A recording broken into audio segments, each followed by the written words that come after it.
I am going to teach about picture description. මොකක්ද මේ picture description එකක් කියන්නේ? grade 4 to O levels වෙනකන් අනිවාර්යයෙන්ම picture description වලින් question එකක් O levels වලට තියෙනවා. ඔයාලා දැකලා තියෙද picture එකක් දීලා එක fill in the blanks තියෙනවා. ඒකේ රූපේ බලාගෙන අපිට තියෙන්නේ box එකක් දීලා තියෙනවා words දීලා. නැත්නම් පෙරක් තැන් වල box එකක් දීලා නැහැ. ඒ වගේ අපිට ගැලපෙන පදේ noun එක දාන්න තියෙනවා. නැත්නම් අපිට තියෙනවා sentences 10ක් හරි paragraph එකක් හරි picture description වලින් ලියන්න. අද මම ඔයාලට කියලා දෙන්න යන්නේ picture description එකක basic points පහක්. කියන්නේ අපි කොහොමද මේ picture එක description එක ලියන්නේ? කොහොමද sentence එක create කරන්නේ කියලා තමයි මම අද කියලා දෙන්න යන්නේ. අද picture එක තමයි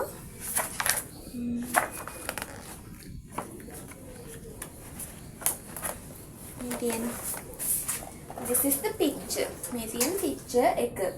අපි ඉස්සෙල්ලාම මේ picture එක මොකක්ද කියලා identify කරගන්න ඕනේ. බලන්න මේ picture එක මොකක්ද කියලා. මේ picture එක නම් picnic එකක්. කට්ටියම ගිහලා picnic day එකක්. ඒ වගේම මේක beach එකක් වෙන්න පුළුවන්, garden එකක් වෙන්න පුළුවන්, park එකක් වෙන්න පුළුවන්. අපි ඉස්සෙල්ලාම first point එක තමයි මේ picture එක identify කරගන්න. ඊට පස්සේ අපි මේක ලියන්න. කොහොමද බලන්න අපි ලියන්නේ? ඕනිම picture එක මේක නෙමෙයි pictures 10ක උනත් ඕනම එක පළවෙනි sentence එක මේක තමයි. අනිවාර්යයෙන්ම මේ sentence එක විදිහට තමයි ඔයාලා picture එක describe කරන්න ඕනේ. කොහොමද?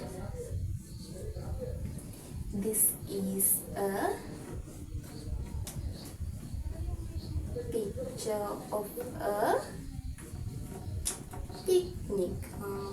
මේක තමයි පළවෙනි sentence එක. අපි බලමු එක beach එක න ඒ picture එක beach එක න this is a picture of a beach, this is a picture of a garden. A picture එක identify කරගෙන ඒක place එක ගන්නවා. ඒ කියන්නේ picture එක classroom එකකද ගෙදර bedroom එකකද කියලා identify කරගෙන අපි මෙතන තමයි ඒක දාන්නේ. දැන් ඔයාලට මේකෙන් කටපාඩම් කරගෙන උනත් අපිට මේ වාක්‍ය පහ හදාගන්න පුළුවන්. දෙවෙනි එක 2 3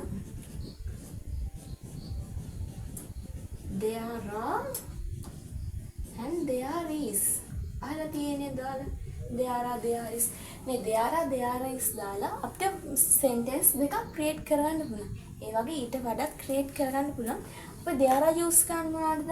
plural noun එකත් එක්ක plural verb එකක් හරි මොකද plural noun එකක් එක්ක තමයි අපි there use කරන්නේ. ඒතකොට there is singular එකක් එක්ක singular එතන cat, dog, mother, father එක දෙයක්. එක පුද්ගලෙක් හරි එක ද්‍රව්‍යයක් හරි ඕනෑම එක noun එකක. ඒතකොට there use කරන්නේ plural nouns වලට. බලන්න මේක මොනවද තියෙන්නේ plural teddy bears ගොඩක් ඉන්නවා. ඒ වගේම මේ persons ලාත් ඉන්නවා, peoples ලාත් ඉන්නවා නේද? අපිට මේක points දෙකක් විදිහට ලියන්න. ඒක there are 7 teddy bears in this picture. There are 4 peoples in this picture. බලමු අපි ඒක ලියමු. There are 4 peoples in this picture. There is කියන්නේ බලන්න මේ picture එකේ මොකද්ද එක දෙයක් එතන small butterfly කෙනෙක් ඉන්නවා. singular word එකක් නේද? ඒකට අපි කොහොමද කියන්නේ? There is a butterfly. අපිට in this picture කියන්නත් පුළුවන්. නිකන් there is a butterfly කියන්නත් පුළුවන්. basic න චෝටිම දේ.